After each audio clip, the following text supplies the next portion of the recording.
Hey, what is going on, guys? My name is ThePromG and welcome back to a brand new video. As you can tell by the title of this video, today is not going to be the normal, happy, just joyous to be a manga collector video.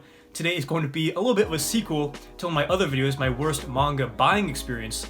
This is, of course, my worst manga selling experience. Now, when it comes to buying and selling things online, I've been doing it for a while. I used to sell sneakers and clothes, and now, obviously, I'm more into buying manga and selling manga. I actually do sell a lot of it. And throughout my whole time buying and selling manga, I really haven't had too many issues other than, things coming in damaged from Amazon, but everybody has that. But this instance that I'm going to be talking about in this video is really my first time ever experiencing some bullshit happen to me while selling manga. Now, this all happened several months ago. I've really been meaning to make a video on it for a while, so I'm going to come into this video a little bit more calm than it would be if this happened yesterday. I'd come in fuming mad, ready to just punch the camera. Hopefully you guys can get a little bit of enjoyment out of hearing about my pain and suffering. But if you guys do enjoy the video, make sure to leave a like and subscribe for more manga videos just like this. So without further ado, let's get right into it. So to start the story, I'm going to take you guys back in time about 6 months ago when I recorded one of my most viewed videos that I've uploaded on this channel, my infamous Right Stuff unboxing. Of course, in this video, I opened up a pretty big package from Right Stuff, but at the end of the video, I had a bonus package for one of my friends and at the time fellow manga tubers. Resident Otaku was the name he went by at the time. I'm just gonna call him Resident Otaku for the sake of this video, but he actually lives in Canada and he was at a local shop and he found a bunch of rare manga sitting at his shop, including some volumes of Blackjack by Osamu Tezuka. If you guys aren't familiar with Blackjack or rare manga collecting in general, Blackjack is one of the holy grails of manga collecting. The entire set I've seen go for upper hundreds to even low $1,000 range. So needless to say, some of these volumes can get insanely expensive. Now, the volumes that he had at his local shop was, I believe, 1 through 10, and there was a certain point at the beginning where the volumes aren't rare, like in stock on Right Stuff. I believe I ordered volumes 4 through 10 from him, which I believe are in the $30 to $80 range. Roughly, it's probably more now. But yeah, I bought those volumes from him and unboxed them in that Right Stuff unboxing, and I bought those volumes with the intention to flip them. And I know some people in the comments are going to be all up in arms. Oh, PromG, you're such a scumbag, scalping for manga, buying it just to sell, what an asshole. Reselling manga is one of the main ways that I'm actually able to fund this very, very expensive hobby.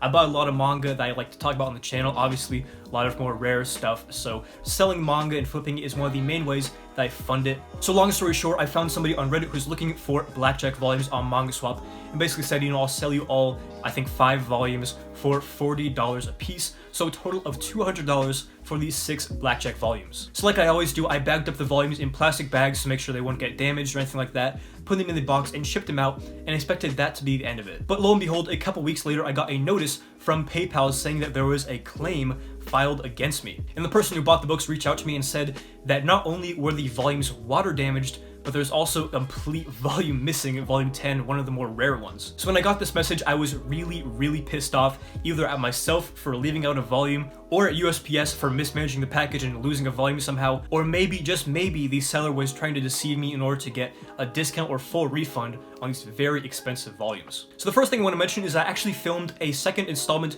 to my rarest manga in my collection video. I never actually uploaded this video because there were some issues with my pricing. I didn't really feel like I wanted to upload the video after making these mistakes, so I didn't. I think I might still have the footage, but in this video I showed off the Blackjack volumes that I recently got right before I shipped them out. I showed off all the volumes I had, I think it was 4 through 10, showed them all off, put them to the side, and immediately after I got done recording this video, I bagged them up, put them in the box, and shipped it out. Also, I like to keep my collection very tidy as well as my room in general, so the person messaged me saying, you probably just forgot to put it in the box, check around your room, see if you can find it. Of course, I didn't find it because I know I put everything in the box and I didn't just have a random volume laying around because I never do that. So if there was an issue, I thought it'd either be from USPS or this person was just lying to me. So I asked, what was the color of the tape on the box, and I know I'd put clear tape on it, and she said there was white tape. So this led me to believe that maybe they'd opened the box up, USPS that is, to check to see if it was manga, because if you guys don't know, medium mail has lower rates, so sometimes they check the contents of packages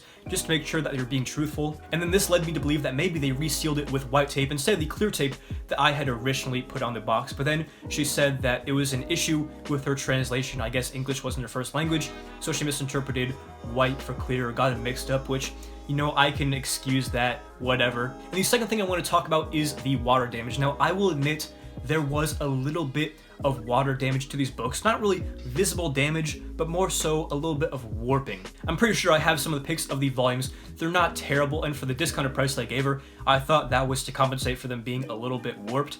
But basically, I sent her the pictures in an album, she looked them over, and decided to still purchase the volumes. So when you get them, you can't really complain that there's water damage because you willingly bought the books after seeing their condition. She also pointed out some water spots on the pages which were not on the books when I sent them out. I have the video evidence to prove it when I recorded the video, but basically I attached all this evidence to the PayPal claim and ended up losing the case or the dispute. I'm not sure what you exactly call it, but basically $200 was taken out of my account, which was very painful, and all my transactions that gave me money up until I could pay that $200 deficit off just got immediately taken out of my account. That's why I sold things like Hellsing, because I just needed to pay that money off. Now, if it ended here, I wouldn't be too upset, you know.